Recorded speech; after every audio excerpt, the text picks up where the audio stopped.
मैं किसी धर्म की बुराई नहीं करता हूँ और न ही किसी धर्म को बढ़ावा देता हूँ। मैं किसी की भावनाओं को ठेस नहीं पहुँचाना चाहता। फिर भी यदि किसी को मेरी बातें अच्छी नहीं लगती हैं तो मैं हृदय से क्षमा प्रार्थी हूँ। जय मसीह की भाई और बहनों, कैसे हैं आप लोग।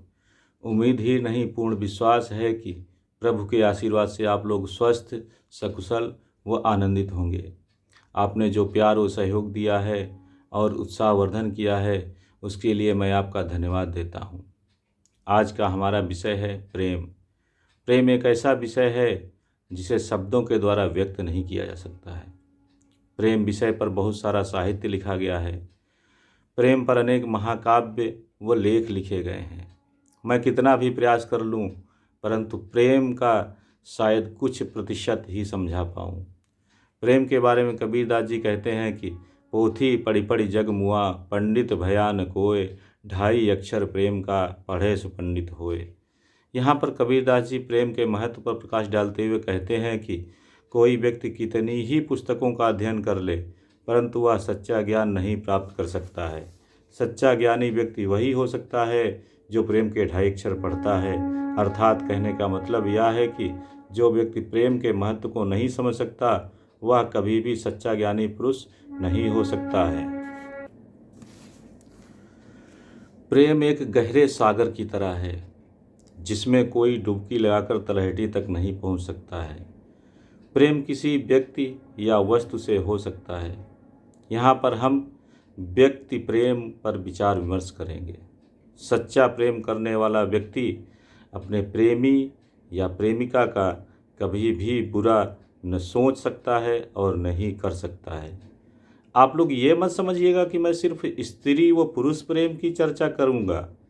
क्या प्रेम स्त्री और पुरुष के मध्य ही होता है? अन्य रिश्तों में जो प्रेम होता है उसे क्या हम अनदेखा कर दें?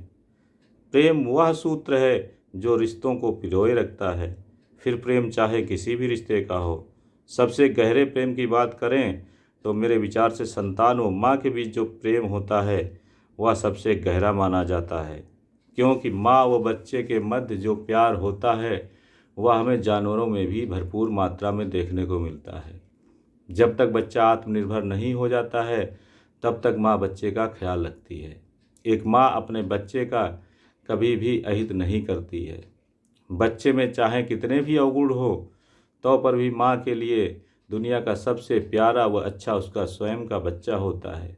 हमारे प्रेम साहित्य का एक बड़ा हिस्सा स्त्री पुरुष प्रेम या प्रेमी प्रेमिका के प्रेम ने घेर रखा है।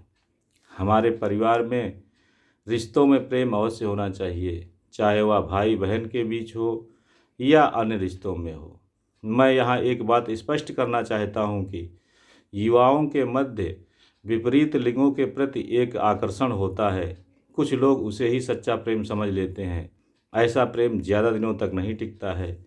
अगर हमारा प्रेम सिर्फ बाह्य आकर्षण पर आधारित होगा तो वह स्थायी नहीं होगा। प्रेम का दूसरा पर्याय बलिदान ही होता है।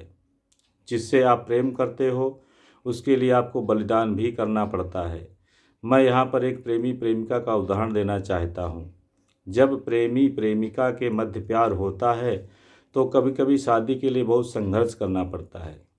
काफ़ी संघर्षों के बाद कभी कभी शादी होती है और यह भी संभावना होती है कि दोनों परिवारों के मध्य विवाद होने से शादी न भी हो पाए तो प्रेमी प्रेमिका भागकर शादी कर लेते हैं।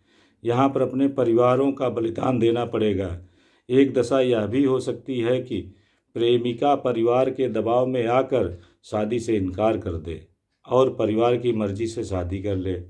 यहाँ पर कभी कभी स्थिति विस्फोटक हो जाती है।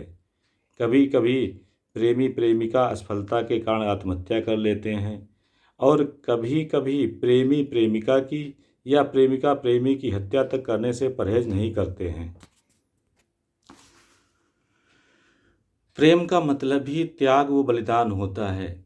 मेरा कहने का मतलब यह है कि यदि प्रेमी प्रेमिका की शादी नहीं हो पाती है तो दोनों का दायित्व यह होता है कि एक दूसरे के विवाहित जीवन में हस्तक्षेप न करें और त्याग की भावना का सम्मान करते हुए एक दूसरे के उज्ज्वल भविष्य की कामना करनी चाहिए और परमेश्वर से प्रार्थना करनी चाहिए कि मेरी प्रेमिका या मेरा प्रेमी जहाँ भी रहे सुखपूर्वक रहे। मेरे विचार से यदि इस तरह की भावना है तो वह प्यार ही सच्चा प्यार होगा, वरना शारीरिक संबंध तो जानवर भी बनाते हैं लेकिन उनके मध्य प्यार नहीं होता है। प्रेम के कई अन्य रूप भी देखने को मिलते हैं, जैसे देश प्रेम। हमारे देश में अनेक वीर सपूतों ने देश की आज़ादी के लिए हंसते हंसते प्राण निछावर कर दिए। ऐसे शहीदों को देश हमेशा याद रखेगा। कुछ युवाओं में देश प्रेम व देश सेवा की भावना इस कदर होती है कि वे देश के रक्षा तंत्र में शामिल होते हैं और जान की बाजी लगाकर देश की सेवा करते हैं। अब थोड़ी चर्चा भक्त और भगवान के प्रेम की भी कर लेते हैं। भक्त और भगवान के प्रेम को निस्वार्थ प्रेम कहा जाता है। परमेश्वर को संसार का पिता कहा जाता है और पिता अपने पुत्र को हर संभव इच्छा को पूरा करने का प्रयास करता है। सच्चे मन से मांगी गई इच्छा परमेश्वर अवश्य पूरा करते हैं। प्रेम हम अपनों से ही करते हैं जो हमारे नज़दीक होते हैं, जैसे संतान व माता पिता के बीच, भाई बहन के बीच, प्रेमी प्रेमिका के बीच, पति पत्नी के बीच, दोस्तों और रिश्तेदारों के बीच। प्रेम हम जिनसे करते हैं उनके बारे में भला ही सोचते हैं। हम उन्हें वह सब कुछ जो हमारे पास उत्तम है उन्हें देना चाहते हैं, बदले में हम कुछ मांग नहीं करते हैं। जब हम प्रेम में मांग करते हैं या स्वार्थ आ जाता है तो वह सच्चा प्रेम नहीं, स्वार्थी प्रेम कहलाता है। प्रेम का दायरा जब हम तोड़ देते हैं, जब हम वसुधैव कुटुंबकम की भावना के साथ प्रेम करते हैं, अर्थात अपने पराये को भूलकर समान भाव से सभी लोगों से प्रेम करते हैं, तो वह महानता का प्रतीक कहलाता है। गीता में श्री कृष्ण जी ने कहा है कि हमें निस्वार्थ भाव से प्रेम करना चाहिए, इसे ही निष्काम प्रेम कहते हैं। सऊदी अरब की एक लड़की लैला और यमन के एक लड़के कैस के बीच प्रेम हो गया। दोनों का अंतर्राष्ट्रीय प्रेम था। लड़का लड़की से मिलने के लिए सऊदी अरब गया तो लड़का वहाँ पर पीटा गया और उसे पागल घोषित कर दिया गया। पागल को अरबी भाषा में मजनू कहते हैं। लैला मजनू के प्यार में लैला कहती है कि कोई पत्थर से ना मारे मेरे दीवाने को। इसी प्रकार हीर रांझा का भी प्रेम प्रसिद्ध है। अब चर्चा हम बाइबिल के सिद्धांत के बारे में करेंगे। बाइबिल के अनुसार परमेश्वर मनुष्य जाति से अकल्पनीय प्रेम करता है और बदले में चाहता है कि हम भी परमेश्वर को प्रेम करें। जब परमेश्वर ने मनुष्य की रचना की तो शुरुआत में मनुष्य को कोई कष्ट नहीं था। परमेश्वर मनुष्य से प्रतिदिन मिलने आता था। मनुष्य अर्थात आदम और हव्वा अदन की वाटिका में रहते थे। वहाँ पर भले बुरे और जीवन के दो वृक्ष थे जिनके बारे में मनुष्य को कोई ज्ञान नहीं था। शैतान अथवा परमेश्वर के दुश्मन ने हव्वा को बहला फुसलाकर आदम और हव्वा को भले बुरे का फल खाने के लिए राजी कर लिया और दोनों ने फल चख लिया और मनुष्य पाप में पड़ गया। और जो योजना परमेश्वर ने मनुष्य के लिए बनाई थी उसमें बाधा आ गई। जब मनुष्य पापी हो गया तो मनुष्य को पाप से मुक्त करने के लिए परमेश्वर ने एक दूसरी योजना बनाई। इसके बारे में बाइबिल का एक वचन मैं पढ़ना चाहूँगा जो यूहन्ना 3:16 है। वचन कहता है कि परमेश्वर ने मनुष्य जात से ऐसा प्रेम किया कि उसके लिए अपना इकलौता पुत्र बलिदान कर दिया, ताकि जो कोई विश्वास करे उसका नाश नहीं वरन वह अनंत जीवन पाए। इस योजना में यीशु मसीह निर्दोषी निष्पापी होते हुए भी सारे संसार की मनुष्य जाति के पापों के बदले में स्वयं का बलिदान कर दिया। हमें परमेश्वर से प्रेम करना चाहिए। इसका मतलब सिर्फ इतना है कि यदि हम परमेश्वर से प्रेम करते हैं तो हमें अपने जीवन में यीशु मसीह को समाहित या आत्मसात कर लेना चाहिए। हमारे कार्यों के द्वारा, चलने फिरने के द्वारा, बोलने के द्वारा यीशु मसीह के बारे में लोग अंदाज़ा लगा सकें।